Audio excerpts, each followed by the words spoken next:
चलो दोस्तों, आज है 1 अक्टूबर और आज इस तरह के प्रश्न पूछे गए थे। तो चलिए देखते हैं कि आज की शिफ्टों में कैसे कैसे प्रश्न आए थे। तो चलो शुरू करते हैं बिना किसी देरी की। अगर आप चैनल पर नए हैं तो वीडियो को लाइक कर दीजिए और चैनल को भी सब्सक्राइब कर दीजिए ऐसे ही वीडियोज़ के लिए। तो आइए शुरू करते हैं। तो हमारा जो पहला प्रश्न है वो ये है कि अगर किसी जगह बाढ़ आ जाए तो रेत जमा हो जाए तो पौधे किस कारण से खत्म हो जाते हैं। तो अगर कहीं पर बाढ़ आ जाए और रेत जमा हो जाए तो पौधों की जड़ों तक ऑक्सीजन नहीं पहुंच पाता, तो ऑक्सीजन की कमी से वो पौधे खत्म हो जाते हैं। चलिए अगले प्रश्न पर चलते हैं। तो मैं इसको थोड़ा बड़ा कर देता हूँ। तो अगला जो प्रश्न हमारा ये है वो ये है कि विदरफोर्ड का आकार कैसा है। तो ये विदरफोर्ड का प्रश्न है। तो इसका आकार सम चतुर्भुज के आकार का और आयताकार, ये दोनों आप आपके एग्जाम में जो भी ऑप्शन आए आप उसमें इसमें इसको लगा दीजिएगा। अगले प्रश्न पर चलते हैं। इसको मैं थोड़ा छोटा कर लेता हूँ, ये थोड़ा बड़ा हो चुका है इस बार। और ये प्रश्न आपके एग्ज़ाम में बहुत सारे लोगों को तो ये बहुत ही आसान लगा होगा, लेकिन बहुत सारे लोगों को ये बहुत ही मुश्किल हो गया होगा।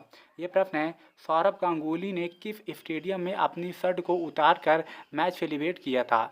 जो लोग क्रिकेट देखते हैं उनके लिए तो ये प्रश्न बहुत ही आसान है क्योंकि उनको पता है, लेकिन जो लोग नहीं देखते उनके लिए बहुत ही मुश्किल हो जाएगा क्योंकि वो लोग ऐसा एक्सपेक्ट ही नहीं कर रहे थे कि इस तरह का क्वेश्चन पूछा जा सकता है। तो ये लॉर्ड्स में इंग्लैंड के खिलाफ मैच जीतने के बाद अपनी टी शर्ट उतारी थी।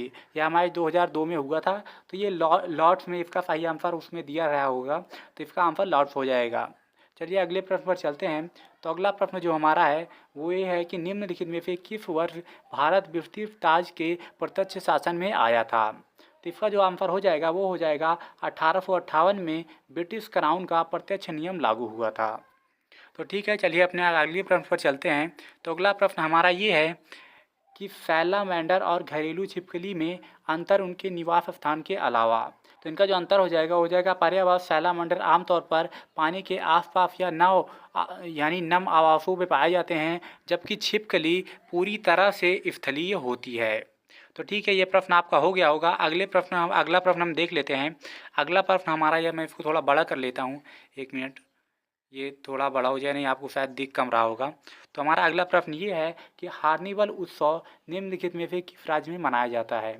तो जो हार्निवल जो उत्सव है वो 1 से 10 दिसंबर के बीच पूर्वोत्तर भारत के नागालैंड में मनाया जाता है। तो इसका आंसर नागालैंड हो जाएगा। ठीक है, अगले प्रश्न पर चलते हैं। अगला प्रश्न हमारा ये रहा। अगला प्रश्न है कि बाबर किसका अनुयायी था। ये बाबर से आया है। तो इतिहास से तो वैसे ही प्रश्न पूछे जाते हैं, तो बाबर से ये प्रश्न आया है, बाबर किसका अनुयायी था। तो वो बाबर नक्शबंदिया नेता ख्वाजा उबैदुल्लाह अहरार का अनुयायी था। ये काफ़ी नाम डिफ़िकल्ट हो जाता है काफ़ी लोगों के लिए, लेकिन अगर आपको पता रहेगा तो उसमें बोलना थोड़ी है, आपको केवल टिक लगाना है। तो ये भी आप देख लीजिए। अगले प्रश्न पर चलते हैं। अगला प्रश्न हमारा ये है, अब्दुल कलाम अवार्ड 2023 में किसे दिया गया है। तो 2023 में जो अब्दुल कलाम अवार्ड है ये दिया गया है डॉक्टर राधाकृष्णन मीनाक्षी सुंदरम को। ठीक है, अगले प्रश्न पर चलते हैं। और अगला प्रश्न ये है, और ये हमारा आज का लास्ट प्रश्न होने वाला है, पीएम स्वनिधि योजना किस मंत्रालय के अंतर्गत आती है। तो ये आवास और शहरी मामलों के अंतर्गत आती है।